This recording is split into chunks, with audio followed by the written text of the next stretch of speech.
Born in 1933, the son of a Dublin bricklayer, Christy Brown has been since birth the victim of the 5.Aug variety of cerebral palsy, which so damaged his power of movement that as a child he could neither sit, stand or walk, use his hands or articulate words. Instead, up to the age of 5, he was considered by all but his astonishing mother to be mentally ill as well as bodily defective.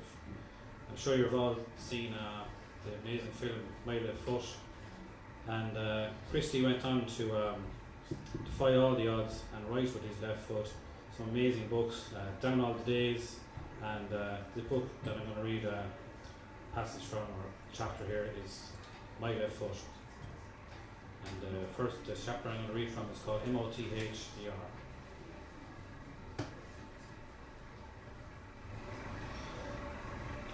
Having taught me to write the letter A with my foot, Mother next set out to teach me the whole alphabet in much the same way. She was determined to make use of the opportunity so miraculously presented to her and to help me communicate with the rest through the written word, if not through the spoken one. My memory of the way she set about this is quite clear. She would bring me up to the front bedroom any day she wasn't too busy with the household and spend hours teaching me one letter after the other. She would write down each letter on the floor with a piece of chalk. Then she would rub them out with a duster and make me write them down again from memory with the chalk held between my toes. It was hard work for both of us. Often she would be in the pantry cooking the dinner when I'd give a howl to make her come up to see if I had spelt a word correctly. If I was wrong, I'd make her kneel down, her hands covered with flour, and show me the right way to do it. I remember the first thing I learned to write was my initials, CB, though I'd often become confused and put the B before the C. Whenever anyone asked me what my name was, I'd grab a piece of chalk and write down CB with a great flourish. Soon afterwards, I learned to write my full name instead of just 2 initials. I was tremendously proud of myself when I could do this. I felt quite important. I was now going on 6, and soon I got tired of just writing my own name. I wanted to do something else, something bigger, but I couldn't because I couldn't read. I didn't exactly know what being able to read meant. I just knew that Jim could do it, Tony could do it, that Mona and Peter could do it, and that made me want to do it. I think I was jealous. Slowly, very painfully, I ploughed through the whole 26 letters with my mother and gradually mastered each of them in turn. One thing that gave my mother great encouragement at this time was my ability to listen and watch attentively when she was sitting by my side giving me lessons. My attention seldom wavered.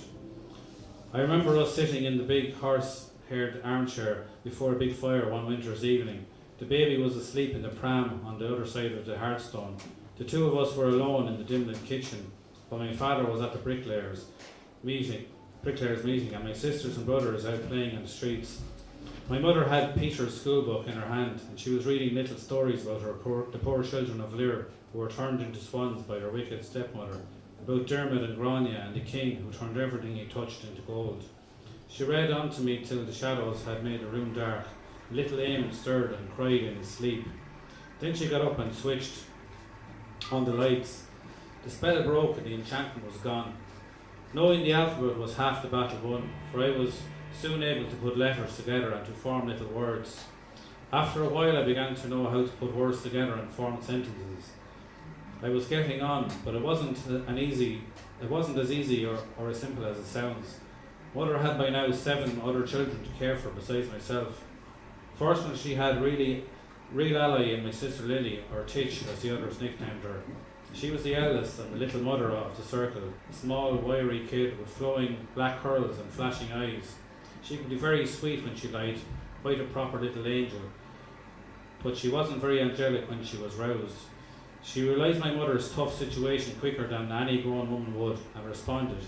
She busied herself looking after the others so that my mother could spend more time with me. She cooked and washed and dressed the smaller ones and made sure the bigger ones washed behind their ears every morning before setting out for school. Perhaps she was just a shade too zealous, for often Jim or Tony would slink shamefaced into the kitchen, bearing testimony to little Lily's earnest housewifery in the form of swollen ears or black eyes. I still could not speak intelligibly, but by now I had a sort of grunting language which the family understood more or less. Whenever I got into difficulties and they couldn't make out what I was saying, I'd point to the floor and print the words out with my left foot. If I couldn't spell the words I wanted to write, I flew into a rage, which only made me grunt still more incoherently. Although I couldn't talk very much as 7 years old, I was now able to sit up alone and crawl about from place to place on my bottom without breaking any bones or smashing any of my mother's china. I wore no shoes or any other kind of footwear. My mother had tried to make me used to having my feet covered from an early age, seeing I looked very much neglected barefooted. But whenever she put anything on my feet, I always kicked them off again quickly. I hated having my feet covered. When mother put shoes or stockings on my feet, I felt as any normal person might feel if his hands were tied behind his back. As time went on, I began to depend more and more on my left foot for everything. It was my main means of communication, of making myself understood to the family. Very slowly it became indispensable to me. With it, I learned to break down some of the barriers that stood between me and the others at home. It was the only key to the door of the prison I was in. It was my habit when I had written down something down the floor to spit on it, rub it out with my heel, and then to write it down again from memory as I did when my mother was teaching me. One day when I was about 6 and a half, a local doctor came to visit my brother, who had sprained his wrist while playing a game of rugby. After coming downstairs, the doctor saw me writing on the floor with some chalk between my toes. He was very incredulous. He began to ask Mother questions about me, and being anxious to show him that I understood all that was being said, she put me on the table and invited him to ask me to write something for him. He thought for a moment, then he took out a big report ledger from his bag, offered me a big red pencil and asked me to write my name in the book. I took the pencil between my toes, pulled the book towards me, steadied myself and slowly wrote my name on the flyleaf in big block capital letters. Amazing, I'm astonished, Mrs. Brown, it really is, he began. Then he stopped in surprise, and Mother blushed in confusion. For after hesitating a bit, I spat very deliberately on the page and was trying vigorously to raise what I had written, not understanding why the pencil letters couldn't come off as easily as chalked ones. The doctor brushed my mother's apologies aside with a laugh, patted me on the head and told me I was a great chap. He visited me often after that and followed my progress keenly for many years.